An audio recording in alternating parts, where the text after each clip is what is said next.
Baik Ibu Bapak, kita akan mencoba untuk menambahkan insight ke dalam Teams kita.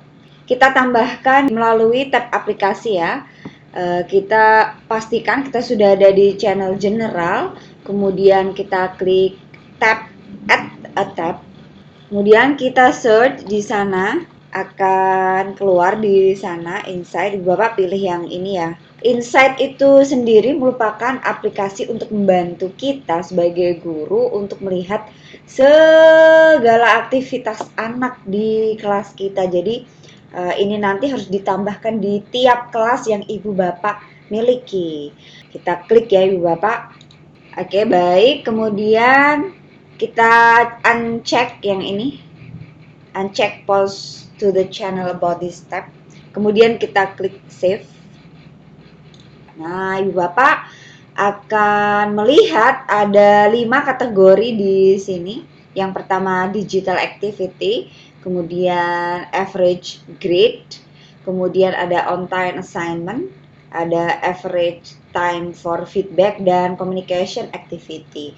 Ibu Bapak juga bisa mengatur waktu untuk melihat aktivitasnya. Apakah keseluruhan waktu, kemudian 30 hari terakhir, ataukah 7 hari saja, ataukah hari ini, atau kita hanya mentarget pada hari-hari tertentu saja. Ini lebih luar biasa dari kita cek saldo mutasi di nomor rekening kita, Ibu Bapak. Nah, Ibu Bapak bisa melihat di digital activity itu, jadi bisa di breakdown lagi di sini.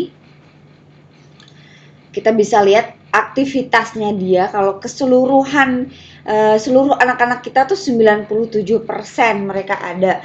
Kemudian kita bisa breakdown untuk meeting saja. Nah, di 7 hari terakhir tidak ada meeting ya. Memang saya tidak mengadakan meeting. Kemudian communication. Nah, communication ini kita bisa melihat masing-masing anak. Kita bisa klik. Nah, kita bisa klik untuk tanggal 23 Juli. Saya memang mengadakan kelas di tanggal 23 Juli itu. Kemudian di sana kita bisa melihat, oh si anak tersebut pada pukul 9.59 pagi dia mereply satu message. Kemudian untuk anak yang lain dia mereply 2 message. Jadi Ibu Bapak bisa melihat semakin panjang jejak yang ada di situ, artinya dia semakin aktif. Kita cek ke all activities saja ya. Di sana, nah seperti ini Bapak, si anak tersebut melihat di assignment aktivitas 1, kemudian dia ter-in juga di hari yang sama, kemudian dia unsubmit, kemudian dia melihat files di tab, kemudian dia mengedit file dan membuka file, ada buku teks prakarya itu, kemudian dia ada replay message 1 kali. Ibu Bapak bisa melihat, nah ada anak-anak yang sangat panjang untuk aktivitasnya, artinya dia sudah mulai beraktivitas itu dan seterusnya. Nah, ada anak yang bahkan aktivitasnya itu sebelum pelajaran dimulai itu dia sudah membuka, Ibu Bapak. Ini aktif sekali untuk anak ini ya. Jadi gurunya belum ngapa-ngapain, dia itu sudah mulai membuka masing-masing channel dan visit, membuka apakah ada tugas dan seterusnya di sana. Ini luar biasa. Ada juga untuk anak-anak yang seperti ini, ada tanda seru berwarna merah, artinya ini penting sekali untuk kita lihat Ibu Bapak. Kenapa? Ternyata si anak ini sama sekali tidak pernah masuk ke kelas, tidak pernah terlibat, melihat pun tidak. Nah, ini bisa jadi pertanyaan bagi kita, bagi guru, kemudian cross check ke wali kelas. Ada apa sebenarnya si anak ini, kenapa dia tidak sama sekali tidak masuk ke kelas? Apakah dia susah bangunnya, ataukah dia ada problem atau kendala dengan pembelajaran daring? Nah, ini bisa terlacak. Ibu Bapak, average grade itu 73% yang mengerjakan seperti itu. Kemudian on time assignment 74% yang on time Ibu Bapak yang sudah turn in ya. Ya, untuk on time assignment, nah bisa dilihat di sana. Yang 74% itu on time, mereka mengerjakan, kemudian yang terlambat tidak ada. Namun ada yang belum mengerjakan sebanyak 26%. Ini juga bisa jadi bahan kita sebagai guru untuk mengingatkan anak. Yang berikutnya, average time for feedback. Nah, ini Ibu Bapak, ini penting sekali untuk kita para guru. Untuk average time for feedback, ini semakin kecil angkanya, berarti semakin bagus. Artinya apa? Guru itu rajin untuk memberikan feedback pada tugas yang dikerjakan oleh siswa. Kalau begini artinya ya setelah assignment itu anak-anak turn in, baru 3,7 hari kemudian baru sempat untuk memberikan feedback. Kemudian communication activity kita bisa buka. Nah, pada tanggal 23 itu waktu KBM itu tampak sekali ada 64 balasan, ada 64 aktivitas. Nah, ada anak-anak yang dari sini saja sudah kelihatan anak yang aktif itu siapa, ya.